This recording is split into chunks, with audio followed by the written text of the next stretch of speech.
আসসালামু আলাইকুম। আপনারা দেখছেন আপলিট বাংলাদেশ, আর সাথে রয়েছে আমি রুবেল। রাজধানী ঢাকায় তৈরি হচ্ছে নতুন এক আধুনিক শহর, যেখানে সিবিডি অঞ্চলে নির্মাণ হবে দেশসেরা আধুনিক 100 তলা সুউচ্চ সব ভবন।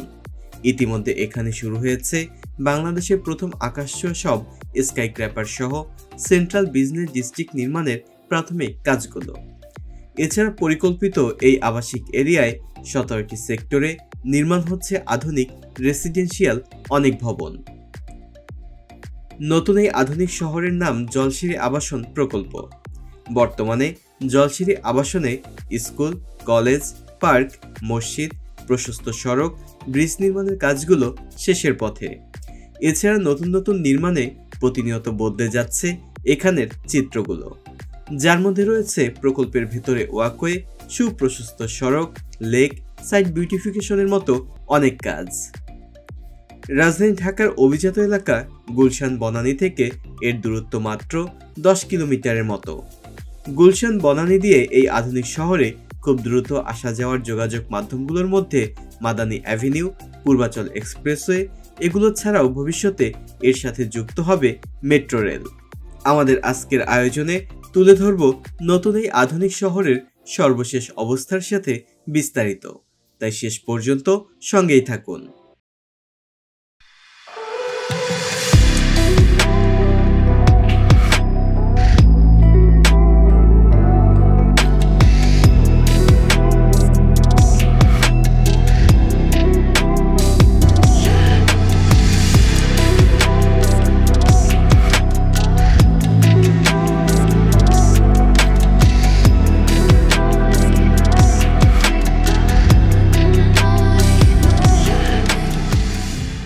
এদিকটায় নির্মাণ হয়েছে এই প্রকল্পের জন্য একটি গল্ফ মাঠ।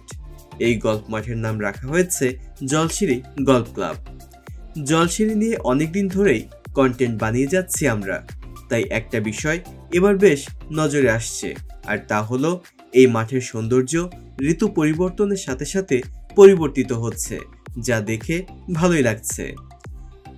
একদিকে বালু নদী, অন্যদিকে গল্ফ মাঠের মধ্যে লেক আর সবুজ প্রকৃতি মিলে এখানে সৃষ্টি হয়েছে মনোমুগ্ধকর এক পরিবেশ। আর গল্ফ মাঠের গাছগুলো ভালোই বড় হয়েছে। এছাড়া মাঠের ভেতরে রাস্তার কাজটিও শেষ। গল্ফ মাঠের পশ্চিম পাশে নদীর তীরটিকে সুন্দর করে বাধাই করা হলে দেখতে আরো বেশি ভালো লাগবে। গল্ফ মাঠের একপাশে নির্মাণ হয়েছে গল্ফ ক্লাব নামের একটি 4 তলা বিশিষ্ট ভবন, যেখানে ইনডোর আউটডোর রেস্টুরেন্ট, বিশাল লবি, হিটিং বে, মেল ফিমেল আলাদা জিমনেশিয়াম, অফিস এবং conference room, VIP sweet, economy sweet সহ রয়েছে আরও অনেক কিছুই। এই প্রকল্পে দেশের নামকরা সব ডেভেলপার কোম্পানি তাদের আধুনিক আর্কিটেকচারাল ডিজাইন, নির্মাণ শৈলী এবং উন্নত চিন্তা শক্তির প্রকাশ করছেন তাদের প্রতিটা প্রজেক্টে। তাই অন্য সব আবাসিক প্রকল্প থেকে পাচ্ছে নান্দনিকতা। এই যে গোলকের মতো আকৃতির জায়গাটি দেখতে পাচ্ছেন, এটি এই প্রকল্পের মধ্যমণি, অর্থাৎ এখানেই গড়ে উঠবে আকাশছোঁয়া সব ভবন। আর এটি হবে সেন্ট্রাল বিজনেস ডিস্ট্রিক্ট। বর্তমানে এখানে প্রাথমিক কাজগুলো শুরু হয়েছে, ভূমি উন্নয়নের কাজটিও শেষ।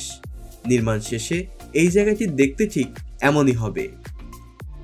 বাংলাদেশ আর্মি এবং দেশি বিদেশি উন্নত প্রযুক্তি ও অর্থায়নে এই সিটিকে এমনভাবে নির্মাণ করা হচ্ছে, যেখানে সিবিডি অঞ্চল ছাড়াও উন্নত দেশের আবাসিক শহরের মতো থাকবে সকল নাগরিক সুযোগ সুবিধা। এই পুরো প্রকল্পে রাখা হয়েছে 48% খোলা জায়গা, যা কিনা অন্য জায়গাতে তেমন একটা দেখা যায় না বললেই চলে। আর 205 একর জায়গা জুড়ে রাখা হয়েছে lake, side walkway, golf course, central park. তাই এখানে বাসিন্দারা থাকবেন অনেকটা প্রকৃতির মাঝেই। এই আবাসিক অঞ্চলটি অত্যন্ত নান্দনিকভাবে গড়ে তুলতে চলছে নানা ধরনের নির্মাণ কাজ। বর্তমানে এখানে রাস্তা, ব্রিজ, পার্ক, ওয়াকওয়ে, স্কুল, কলেজের পাশাপাশি চলছে রেসিডেন্সিয়াল বিল্ডিং নির্মাণের কাজগুলো। প্রতিনিয়ত বদলে যাচ্ছে এখানে প্রতিটি ব্লকের চিত্র। জলশিরি আবাসনের প্রতিটা সড়ক রাখা হয়েছে বেশ সুপ্রশস্ত। সড়কে রাখা হয়েছে বিশাল মিডিয়ান আর সেখানে রোপণ করা হয়েছে নানা জাতের গাছ। আর প্রায় প্রতিটা সেক্টরে খেলার মাঠ, ওয়াকওয়ে আর লেক তো আছেই। এই যে সড়কটি দেখতে পাচ্ছেন, এটি জলশিরি আবাসনের প্রধান সড়ক, যা জলশিরি আবাসনকে যুক্ত করেছে মাদানী অ্যাভিনিউ এবং পূর্বাচল এক্সপ্রেসওয়ের সাথে। এই সড়কের মূল কাজটিও শেষ হয়েছে। এই সড়কটি দেখতে বেশ সুন্দর, রয়েছে ছোট ছোট নান্দনিক কিছু ব্রিজ। এই সড়কের দুই পাশেও রাখা হয়েছে সুন্দর ওয়াকওয়ে। এদিকটা এসে এটি পূর্বাচল এক্সপ্রেসওয়ের ইন্টারসেকশনের সাথে যুক্ত হয়েছে।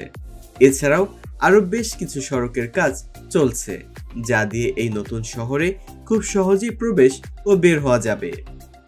জলশিরি আবাসনের যাতায়াতকে সহজ করতে সব নিয়ে 4টি সড়ক সংযুক্ত রয়েছে এই প্রকল্পের সাথে, যার একটি হচ্ছে পূর্বাচল এক্সপ্রেসওয়ে, বসুন্ধরা আবাসিক এলাকা, মাদানী অ্যাভিনিউ এবং শীতলক্ষার পূর্ব পাশ। এখানে সবথেকে মজার ব্যাপার হচ্ছে যোগাযোগের ক্ষেত্রে এই প্রকল্পটি একই সাথে মেট্রো রেল 1 এবং মেট্রো রেল 5-এর সুবিধাও পাবে। জলশিরি আবাসনকে ভাগ করা হয়েছে 17টি সেক্টরে।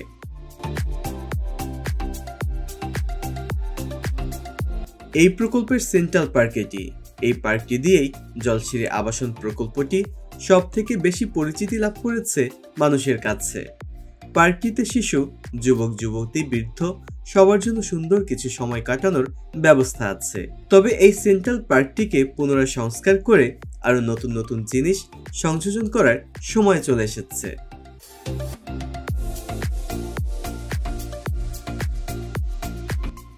এদিকটায় লেকের পাশে দেখা যাচ্ছে সাইড ওয়াকওয়ে নির্মাণ করা হয়েছে। সেই সাথে দৃশ্যমান হতে শুরু করেছে সুন্দর একটি নান্দনিক মসজিদ। এই মসজিদটি নির্মাণ শেষে কেমন হবে সেটি দেখতে হলে হয়তো অপেক্ষা করতে হবে আরো কিছুটা সময়। এই প্রকল্পের প্রায় প্রতিটা সেক্টরে এখন আবাসিক ভবন নির্মাণের কাজ চলমান। এছাড়া প্রতিটা সেক্টরে সড়ক যোগাযোগ ব্যবস্থা, ড্রেনেজ লাইন সহ অন্য সব কাজও প্রায় শেষের পথে। বর্তমানে জলশিরি আবাসনের সাথে মাদানী অ্যাভিনিউর সরাসরি সংযোগ দেওয়ার কাজটিও শেষ হয়েছে। এছাড়া মাদানী অ্যাভিনিউ সড়কটি ঢাকা সিলেট এবং ঢাকা চট্টগ্রামের বাইপাস হিসেবেও কাজ করবে এক সময়।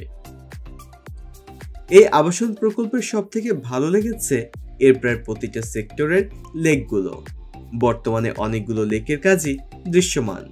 সব নিয়ে প্রায় 15 কিলোমিটার লেক থাকবে এই আবাসন প্রকল্পে। এখানে বেশ কিছু স্কুল তাদের কার্যক্রম শুরু করেছে অনেকদিন যাবৎ। এর মধ্যে রয়েছে Adamjee cantonment public school and college এবং Bangladesh international school and college. এছাড়াও আছে Jolshiri public school and college. এই প্রকল্পের বিদ্যুৎ সহ সব ইউটিলিটির লাইন মাটির নিচ দিয়ে নিয়ে যাওয়ার পরিকল্পনা রয়েছে। তবে বর্তমানে বিদ্যুৎ বিতরণ লাইনটি ওভারহেড রাখা হয়েছে, যাতে করে দ্রুত নির্মাণ কাজ শেষ করা যায়। এছাড়া এই প্রকল্পে 32.8 ভাগ জায়গা ব্যবহার করা হবে অভ্যন্তরীণ সংযোগ, ফুটপাত এবং পৃথক সাইকেল লেনের জন্য। এই সবকিছুর সাথে থাকবে 5 তারকা হোটেল, আন্তর্জাতিক মানের বিশ্ববিদ্যালয়, boat club, international convention centre, medical college, হাসপাতাল, মসজিদ, মাদ্রাসা সহ আরো অনেক কিছুই। পরিকল্পিত আবাসনের স্বল্পতা অনেক বেশি আমাদের দেশে। সেদিক থেকে বাংলাদেশ আর্মির জলশিরি আবাসন একটি মাইলফলক হতে যাচ্ছে।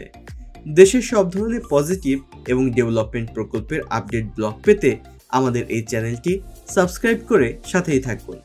আর আমাদের ভিডিও ভালো লাগলে বন্ধুদের সাথে শেয়ার করুন। তো বন্ধুরা, কেমন লেগেছে আমাদের আজকের এই ভিডিওটি? যদি ভালো লেগে থাকে তাহলে অবশ্যই কমেন্টস করে জানাতে ভুলবেন না। সেই সাথে যারা নিয়মিত আমাদের ভিডিও দেখেন কিন্তু এখনো চ্যানেলটি সাবস্ক্রাইব করেননি, তারা সাবস্ক্রাইব করে পাশে থাকা বেল আইকনটি প্রেস করে দিন, যেন পরবর্তী ভিডিওর নোটিফিকেশনগুলো পেয়ে যান সবার আগে। আর যারা ইতিমধ্যে চ্যানেলটি সাবস্ক্রাইব করেছেন তাদেরকে জানাচ্ছি অসংখ্য ধন্যবাদ। যে যেখানে থাকুন ভালো থাকুন, সুস্থ থাকুন। আজকের মতো আমি রুবেল বিদায় নিচ্ছি। আল্লাহ হাফেজ।